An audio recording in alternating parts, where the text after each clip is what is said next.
नमस्कार दोस्तों। आइए आज हम लोग बात कर रहे हैं कि पश्चिम एशिया में जो चल रहा संघर्ष है, अब यह सिर्फ मिसाइलों और युद्ध तक सीमित नहीं रहा है। इसका असर अब सीधे आपकी जेब तक पहुंच चुका है। दरअसल मैं बात कर रहा हूं भारत में पेट्रोल और डीजल की बढ़ती कीमतों के संदर्भ में। और अब यह सवाल उठ रहा है कि आखिर हजारों किलोमीटर दूर चल रही युद्ध का असर भारत के आम आदमी पर क्यों पड़ रहा है।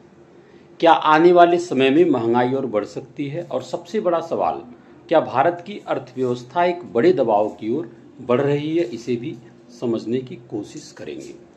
दरअसल देखिए, अगर पश्चिम एशिया की बात करें, जो मिडिल ईस्ट है दुनिया का सबसे बड़ा ऑयल प्रोड्यूसिंग रीजन माना जाता है।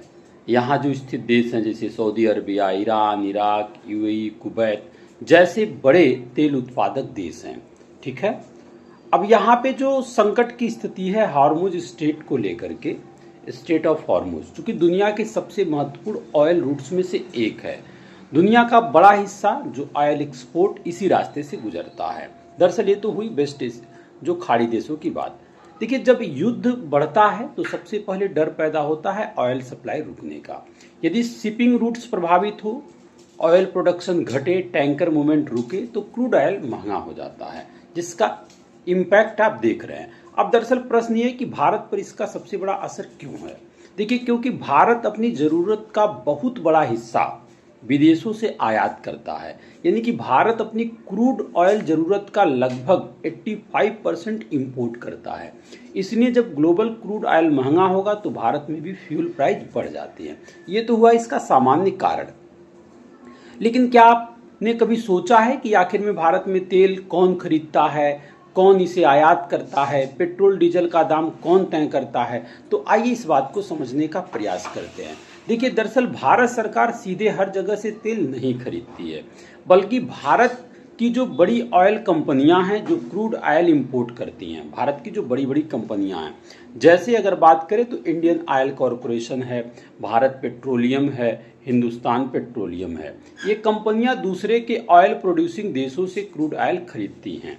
ठीक है। अब सबसे बड़ा प्रश्न जो है, यह क्रूड ऑयल आपको पता है कि समुद्री जहाज़ों के माध्यम से भारत की रिफाइनरी तक लाया जाता है। अब दरअसल समस्या क्या हो रहा था, जो स्ट्रेट ऑफ हॉर्मुज है वहाँ संकट है, तो फिर रिफाइनरी में आप देखेंगे जैसे क्रूड ऑयल रिफाइनरी तक लाया जाता है तो क्रूड ऑयल को प्रोसेस करके इस क्रूड ऑयल को प्रोसेस किया जाता है रिफाइनरी में। जैसे भारत में देखिए गुजरात के जामनगर में सबसे बड़ा रिफाइनरी है।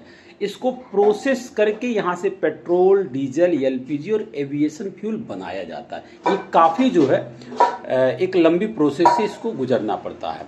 अब समस्या यह है कि भारत में जो पेट्रोल डीजल की प्राइस है वो मुख्यतः किस पर निर्भर करती है, कैसे इसका प्राइस बढ़ जाता है, घट जाता है। तो दरअसल मैं आपको बता दूं कि जो भारत में पेट्रोल डीजल का प्राइस है मुख्यतः इंटरनेशनल क्रूड ऑयल प्राइस पर निर्भर करता है। अगर क्रूड ऑयल महंगा पड़ेगा तो फिर पेट्रोल की डीजल कीमत महंगी पड़ जाएगी। रीजन क्या है, एक तो उसमें रिफाइनरी भी करना पड़ता है। ठीक है। तो इस प्रकार जब ग्लोबल क्रूड ऑयल महंगा होता है तो इंडियन कंपनी को भी ज़्यादा कीमत देकर ऑयल जो क्रूड ऑयल है खरीदना पड़ता है, और फिर बाद में पेट्रोल डीजल महंगे हो जाते हैं।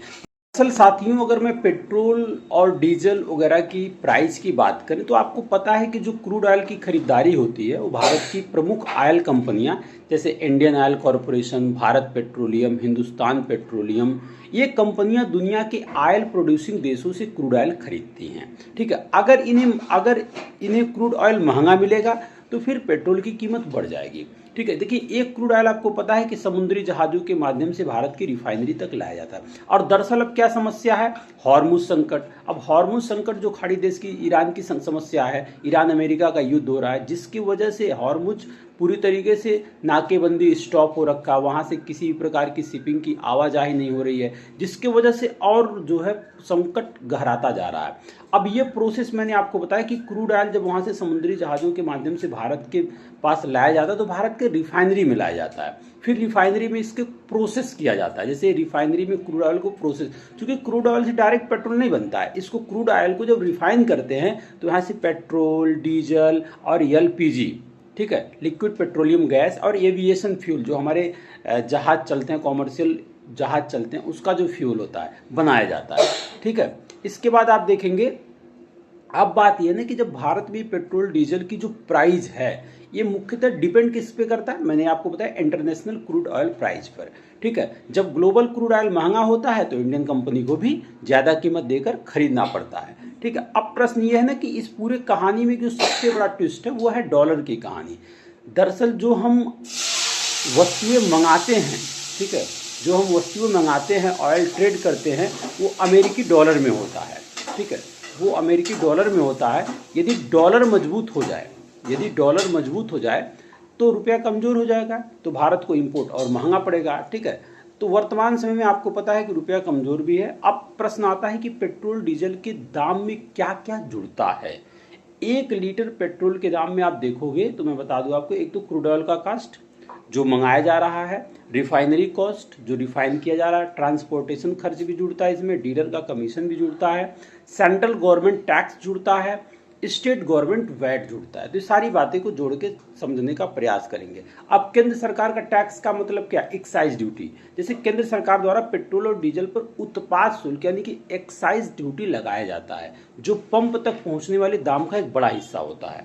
इसके अलावा राज्य सरकारों का टैक्स वैट, जो वैट वैल्यू एडेड टैक्स होता है, पेट्रोल और डीजल अभी जीएसटी के दायरे से बाहर है। वैट क्यों लगाया जाता है, क्योंकि वैट देखिए जीएसटी के दायरे से बाहर है पेट्रोल। ठीक है, पेट्रोल और डीजल अभी भी जीएसटी के दायरे से बाहर है, इसलिए राज्य सरकारें खुदरा बिक्री पर अपनी वैट और अन्य स्थानीय सेस लगाती हैं। यही कारण है कि अलग अलग राज्यों और शहरों में पेट्रोल के दाम अलग अलग होते हैं। रीजन ये है वैट लगने की वजह से।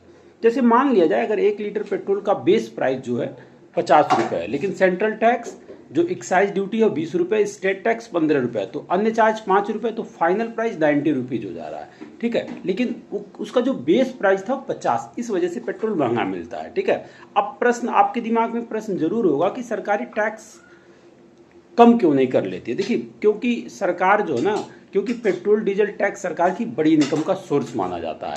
अगर सरकार चूंकि सरकार इस पैसे का उपयोग भी करती है रोड बनाने में, infrastructure, welfare scheme, subsidy, development project, तो कहीं ना कहीं सरकार के ऊपर भी ये जिम्मेदारी है, इसलिए सरकार के लिए भी इम्पोर्टेंट है। जय हिंद।